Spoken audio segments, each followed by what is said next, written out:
for those who have come across your name, you're probably more popularly known for being a co-founder of CA Connect, which is something we all know. So a round of applause for that. That's a big deal. But share your story and your journey as an individual, as an entrepreneur, as somebody who's very passionate about this profession. And you made a comment to me about the biggest mistakes that CAs make. I'm very interested in that. Yeah, well, thanks, guys. Nice to be here. And thanks, Andile and panel. It's just cool to be with you guys. Yeah, online education has been an interesting journey. I think kind of like what Peter said, like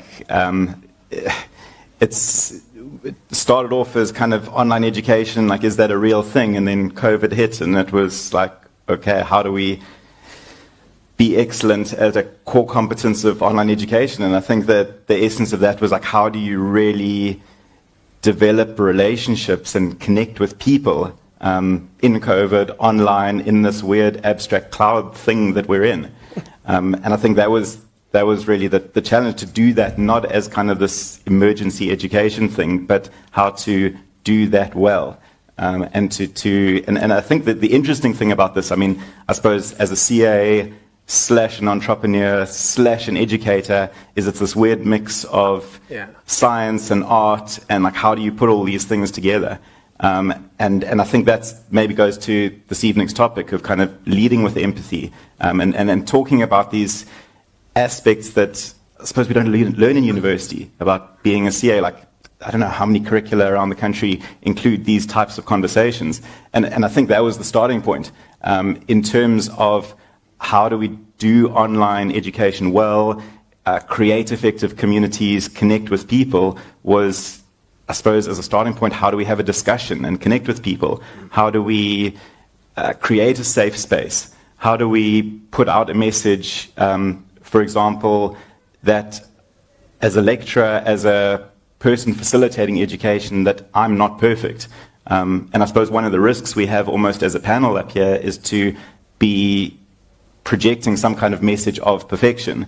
And I think as leaders, that's potentially one of the most dangerous things that we can do, that if there's any view that I put myself forward in any way as some form of perfection, is a massive mistake. In terms of, I think, as people, we are broken and we are far from perfect, and we need to have conversations with each other about that.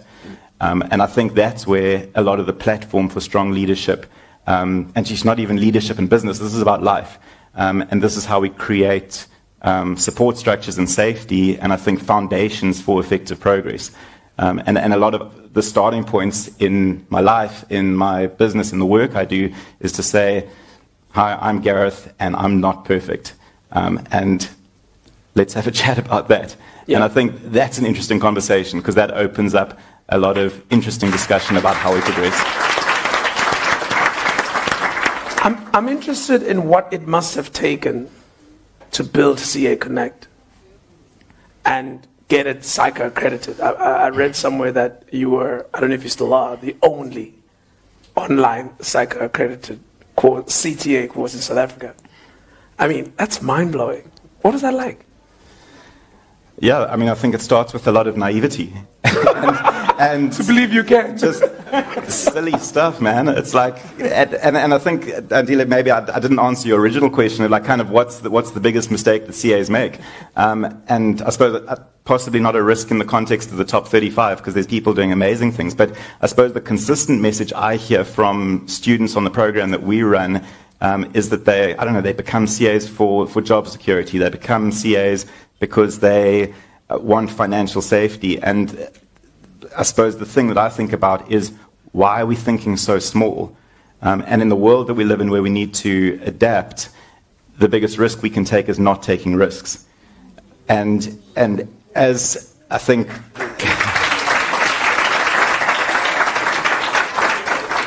and I think it becomes incumbent on us to really think big. I think that there's a selection bias to some degree across the whole profession of being these prudent conservative CAs. And one thing that I think the CA education process shows us is that, geez, man, if you can get through that flippant process, you can get through anything. And so if we can get through that, then, sheesh, aim for the stars. And I think aim for the stars means very different things for different people. Right. And so there's not one category or one formula for what success should be. But in your context, according to your values and your strengths, think big, think massive. And I think that's something that I think as CAs we need to do better. And again, not just individually, but I think collectively as a community, in terms of a really society-tied definition of success, I would hope. Absolutely, absolutely. A round of applause for Magwa.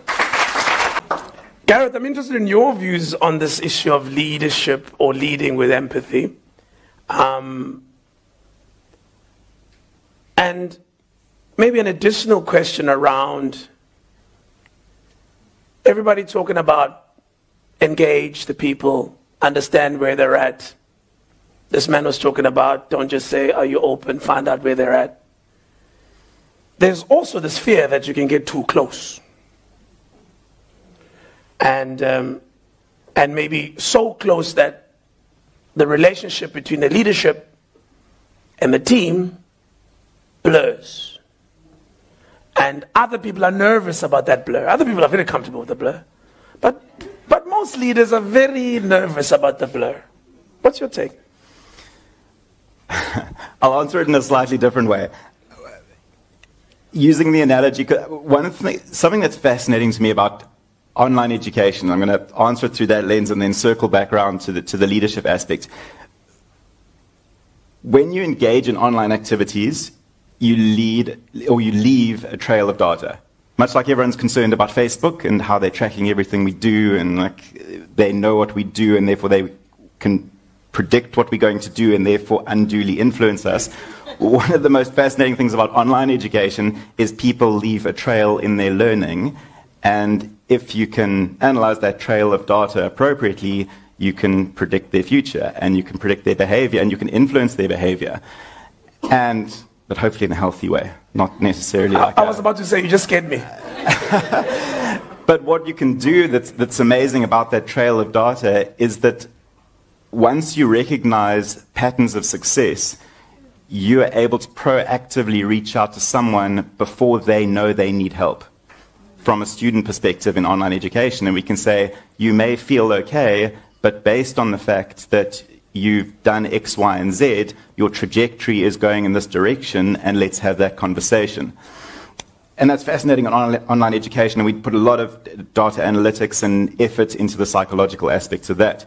If we loop that around to a leadership perspective, what I've found in my experience of kind of developing big communities of staff and students and figuring out those factors of success is that as leaders, the people you interact with leave their own trail of data.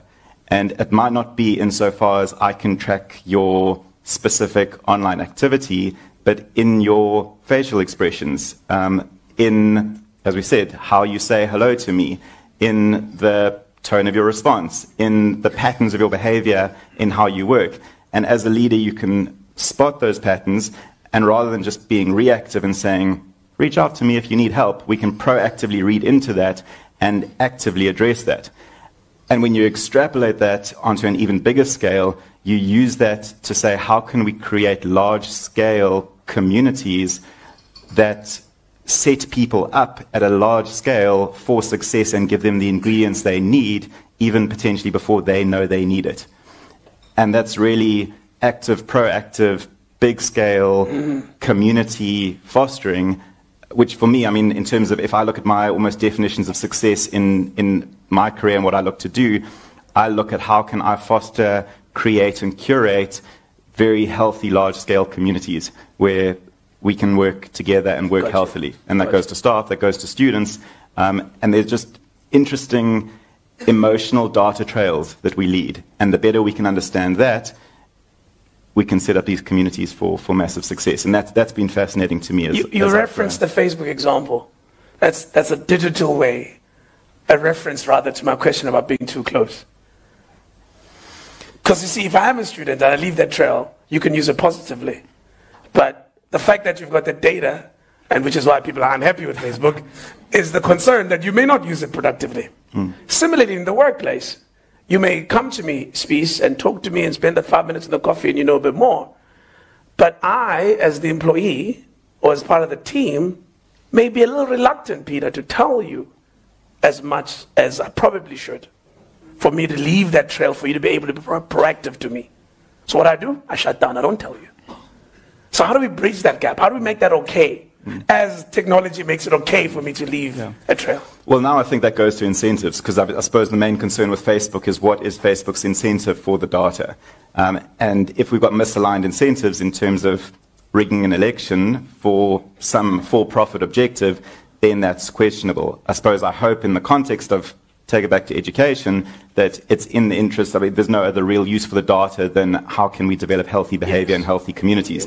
But the bigger picture, I suppose, an answer to that is then once we've got that development, that community, how can we create incentive structures that pull people in aligned directions? Absolutely, absolutely. Your name, ma'am. Thank you. I waited so long for the opportunity. And just as an introduction, I am Mamelo Sotlo. I'm a senior associate at PwC. What I'm about to ask right now is something that is very close to my heart. In our career, I think we are at a point where for most people to become CAs or people that take this route, it's so ingrained in us that we have to be perfect in what we do, so much that the element of vulnerability is being neglected. And when you come across wanting to be vulnerable and open up about your issues or what's going on around you, it seems as if you are being weak. So now I want to ask, how do you then read the room to say, this is a safe space? Because, of course, you will be told it's a safe space, but it's not technically a safe space all the time. Yeah. So now I want to say, how do you then read a room to say, especially to the leaders, because they have come across so many people, so many different characters, how do you then create that room for someone to come and be vulnerable without feeling like they're going to be judged of being